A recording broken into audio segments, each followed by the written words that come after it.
David, how's it going today? Awesome, Billy. Great to be here with you.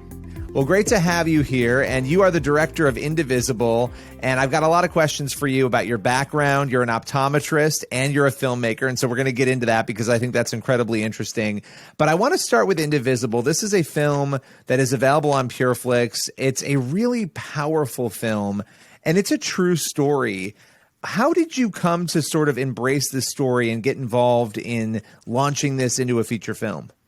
Yeah, thank you for asking. So my first film, which was released in theaters back in 2011, was called The Grace Card, which is really inspired by, in my inspiration in the beginning there was really Alex and Stephen Kendrick. I'd been producing passion plays at my church in Memphis for about 15 years. And then when I saw Fireproof in a movie theater, never realized that really everyday people just with an inspiration for filmmaking could actually get a movie into theaters. Of course, there's no guarantees, but I went into a time of prayer and God gave us the story of the Grace Card. And fast forward about 10 years later, we had Indivisible. And Indivisible, shortly after I did the Grace Card, I became interested in doing a story about a military chaplain. Really, there had never been a feature film made about to honor and recognize chaplains. And that's how it all started. Little did I know that there was a true story waiting for us out there, and that's how it all began. It was really a 7-year journey to make Indivisible. And obviously that true story that you ended up stumbling upon, it's Darren Turner and his real life story as an Army chaplain. And I want to talk about how you discovered that story. But before we get there, it's interesting to me that you chose to focus on a chaplain. And as you were saying, we don't often see, this isn't really something that's been explored theatrically or in films or even TV shows, really, the experience of being an Army chaplain, being potentially in war, seeing crazy things, and then having to be there to serve spiritually soldiers. So before we talk about Darren's story and how you encountered it, what did you learn about military chaplains? I'm sure that's a loaded question, but I'm curious the big things that stand out to you.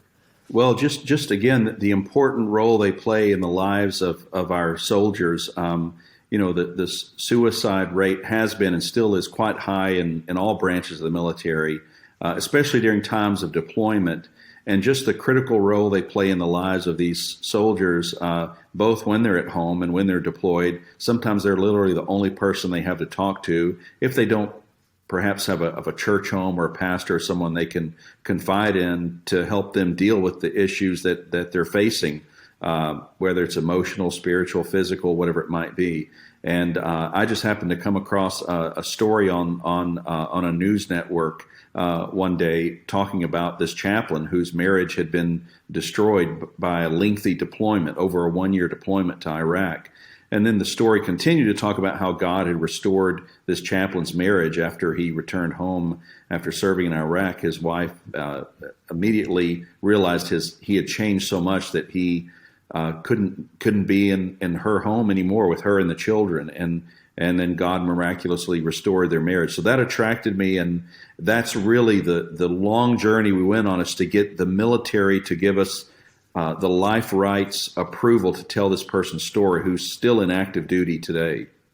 Yeah, and I would imagine that was not an easy process, going to the military and trying to do that. But you said something I wanted to pinpoint here, because when we think about chaplains, and I sort of hinted at it before, but you're taking on everyone else's burdens and you're seeing war many times when you're deployed. That would have a deep impact on people, even people who have a very strong faith who are in that position. When it came to Darren's story, when it came to encountering that story, what were some of the impacts? And I know people can see this obviously in the film. We want them to watch Indivisible, but as we're sort of talking about this, so people can get an idea of the toll of that job and of that position, what are some of the things that Darren went through? Yeah, just, really, of course, today I think soldiers have the technology of FaceTime and Zoom and great technology advances that they didn't have back then. So there was no FaceTime. You couldn't see your family and talk to them. So at least they have that now. But just again, the absence from a spouse, from your family, and just the harsh environment and realities of soldiers' lives being lost around them as they faced during not only Desert Storm, but all the conflicts since then, years ago. And so for Darren himself, it was, again, he began to experience the same things that even his male and female comrades were facing during deployment, and it began to take a toll on his own marriage, as you can see in the film. We've heard from so many soldiers in all branches of the U.S. military who say this is the most accurate portrayal we've ever seen of what it's like for us, and why the chaplain does play an important role when we're hurting the way we do. Again, whether they're at home or whether they're in deployment, these are people who are always under extreme pressure for various reasons with the tasks that they have in the military. Yeah, and so you pick up this story. Let's kind of circle back. You pick up the story. You decide you're going to make a movie on this. And obviously, anybody watching this or listening to this, the process of making a movie is almost a miracle. When you can get a movie from start to finish, and people have heard me say this a lot, it's a miracle. In this case, you had this great story. You said you had to go out to the military and you had to convince them to give the rights. What was that process like? Yeah, very, very challenging. In fact, I literally gave up many times. I remember a day when I was so frustrated, I took every screenwriting book I've ever purchased, because I didn't have a degree in screenwriting. I'm an optometrist. But I took all my books and literally put them in the garbage can. I said, okay, God, I realize this is not meant to happen. But every time I would have doubts, God would do something to reignite this fuse of passion to say, okay, this could still happen. Don't give up. And we went through numerous military attorneys, JAG officers, through various commanders at the different bases that Darren was at over the years. And in the end, I believe this is the only war type movie that has ever been made that deals with the life of someone who's in active duty. If you talk about some of the other films like Black Hawk Down or American Sniper or Lone Survivor, there's been many movies over the last 10, 15 years that deal with these same types of conflicts, but those are films where the person they're portraying has left the military and then written a book, or it's very easy to get the life rights then, but we're dealing with someone who's still in active duty as a battalion chaplain. So, God just put us in touch with the right person at the right time who was able to sign off on this story so that, Darren could continue his work as a chaplain, something he's very passionate about. And so, again, it was around 5 years or so before we were able to get through that process. Wow. So this is an interesting behind the scenes sort of tidbit for people here. It was a years long process to be able to get this to happen, even before you even actually started making it. From the time I first sat down with Darren and his wife and his family, it was years later before we were actually able to begin filming, begin production. And years had passed since I'd first sat and met with them till the time they walked on set to actually see the people who were portraying them, Sarah Drew and the other cast members, Justin Bruining, and the great people who were there portraying their family. Well, and I want to talk about those cast members in a moment, but it is interesting because somebody might say to you, okay, well, David, you could have abandoned that story. You could have gone and made up a similar story or come up with something else that was fictitious in some way. What kept you on Darren's story? What was it that made you say, no, this is the story that we need to use for Indivisible?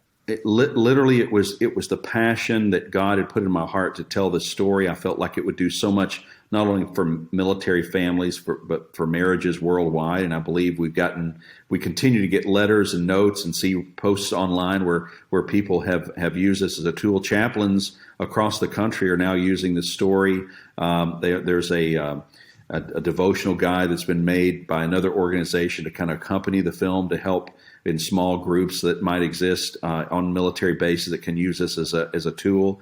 But I knew in my heart the difference that this story would make for so many people. And that's why, like I said, I kept coming back to it. And Darren and I would continue to talk frequently about, okay, what's the next step? What's the next hurdle we need to cross here? Because it was a delicate thing for someone who, again, is in active duty. It's a very delicate process to do this, because they could circle back around later and it might have harmed his career in some way had we not crossed the T's and dotted the I's. But again, in my heart, it was the passion that God put in my heart to tell this story that kept me pushing forward. And see, that's the key. I think that's so fascinating to me. And that's what I do love about what we get to do at Pure Flix and what filmmakers like you are doing when there's a real meaning behind something and a real calling. I mean, you had a calling from God that you were listening to. It wasn't just this flippant thing. It wasn't just some project you were doing for some other reason other than a calling. You really were called to it. And when I look at your trajectory and the story here, you obviously had a million hurdles you had to climb through, jump over. When I look at the cast, you have an incredible cast. You mentioned Sarah Drew, who we've had on to talk about the film. Jason George. I mean, you go down the line, you have a lot of people in this movie. What was that process like? Because most filmmakers couldn't dream up a cast like that, and you were able to assemble that, not only get the story and get the rights and all that craziness that you went through, but then get that cast. Talk about that a little bit. Absolutely. So many people, when they would read the script, including Sarah Drew, as you mentioned, would become equally, I believe, as passionate as I was about telling this story and getting the right people to play the various roles. That when Sarah Drew came on board, she said, "Look, I would love to also come on as a producer, and in doing so, it will allow me to reach out to some of my friends, folks she's been served with in other films that she's played other roles with, in whether it's in TV or film." And she was able to come alongside of us and really open the door to just incredible talent. You mentioned Jason George, who she was on several seasons of Grey's Anatomy with Jason, Tia Mowry, just the beautiful people who were part of our cast. Eric Close, who was in the TV show Nashville for many years, had a role in the movie American Sniper, directed by Clint Eastwood. So just incredible people that came on board with us, who I never expected would be able to be in a film like this with a budget like this. And again, that's just, when you commit your project to God, I believe He opens so many doors that you never expect to have opened. And we saw that throughout the production of this film. And I think that's why we ended up with something that's so precious in the way this story is told. Yeah, and I mean, this is a story, and you've talked about some of the themes that people can take away from this, but as the director of this film, of Indivisible, what is your big one takeaway? I mean, there's probably a million things you want people to feel and think, but what's the one thing, like for you, what is success? If I watch the movie today, I walk away, what is it that you want in my heart?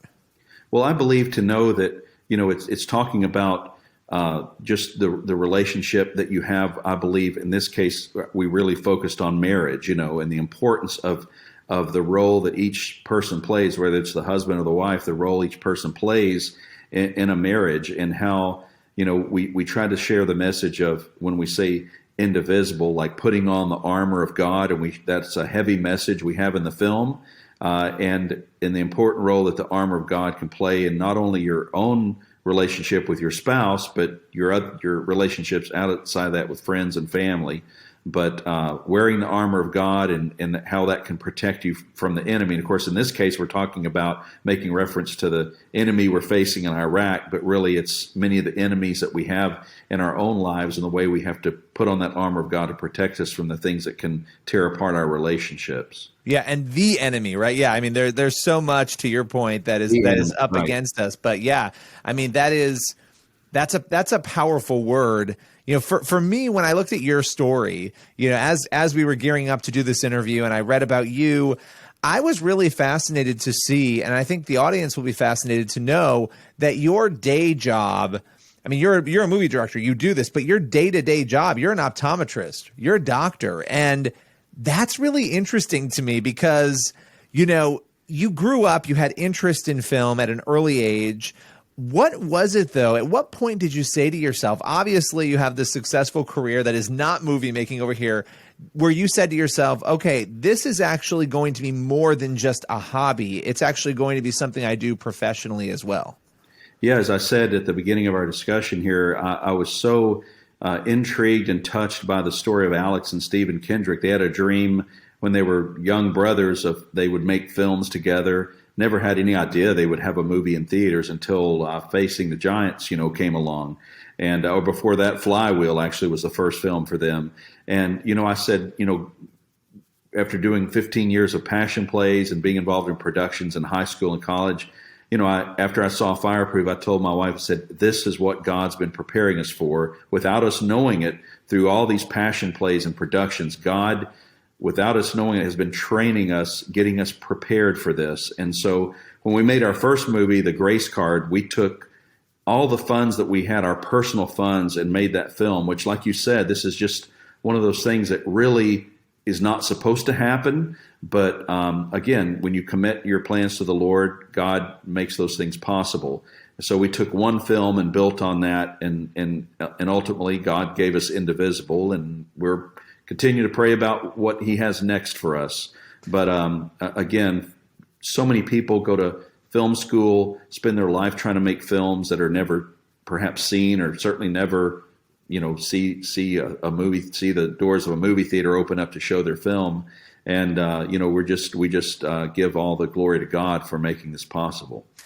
I do a lot of interviews with a lot of people, and it's interesting in the faith world when it comes to actually trusting God. Those are the people who have the most fascinating and exciting journeys. And you are one of those people. I mean, hearing that again, what you do in your day job, what you do. This is actually something else you do now. I mean, it's interesting, the dual career path that you're on, and that, this has come up probably 5 times in this interview. You've talked about that trust.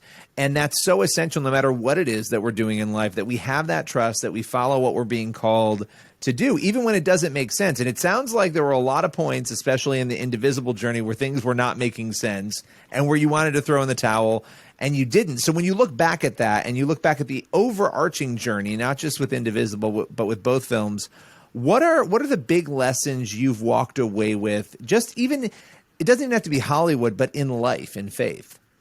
I think it's that, you hear this awesome, and sometimes we take it lightly when people say, don't give up on your project, don't give up on your story. And I try to tell people that all the time, that it's not your timing at all. You're going to be told, as we have been, you're going to be told no many times. And after we did our first film, it's easy to say, okay, the second one's going to be so much more of a joyous, easy process. And people can say, oh, you made that film. I love that film. I want to be help you get the next film going, or be part of that process. But you're still going to have doors closed in your face. You're still going to have points when where you're let down. But again, you just have to have faith. God, if God puts that faith in your heart, I say, hold on to that. Hold on to that. Hold on to that and have courage and keep pushing forward. Because, like I said, there were many times I could have given up, and I believe if God puts that story in your heart and you believe it's meant to be told, then do all you can to let it happen.